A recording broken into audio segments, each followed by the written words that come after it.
Hi friends. Many of you would be familiar with the term platelet-rich plasma or PRP. Let's have a brief discussion on what it really is.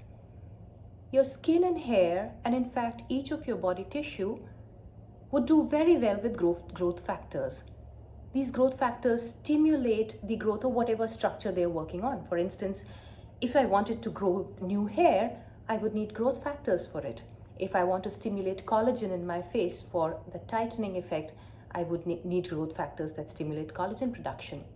If I wanted to make an ulcer heal and get back new tissue on it, I would need growth factors. Now, what if I had a ready source of growth factors and had to just take it from my body? Well, we do have very many ready source of growth factors within our body, but the most accessible of it are platelets. Your blood is composed of plasma, within which float red blood cells, white blood cells, and platelets. So these are the ones that we are going to extract and enrich so that they release growth factors, which may be used as per the requirement. When you go to a clinic that performs this procedure, about 10 ml of blood will be extracted from your vein. It will be centrifuged so that we are able to separate the platelets. There will be some activating factor that is put into these extracted platelets.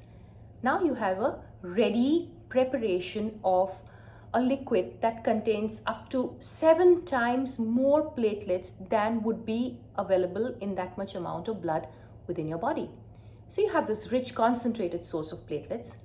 Now, in the case of hair, these are contained in little injections. We will be injecting it right at the level of the hair follicle where there is a stem cell area. The growth factors will go and activate that area so that new hair are produced.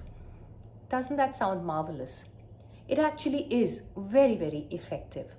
And the best part is that this is all homologous, meaning we are extracting your own blood so that there is very low risk, in fact hardly any risk of cross-infection because we are using your own product, so to say. Also, it is a very safe procedure. There are no known major side effects of this procedure. A number of sessions of PRP need to be done. Classically, we perform PRP sessions at monthly intervals. We like to do about 6 sessions for best results. We also combine what is known as a derma pen or microneedling procedure along with application of other external sources of growth factors or sera that contain peptides that can increase your hair growth and give you more value. I hope this video helped. More on the procedure of growth of PRP in my next videos. Stay tuned.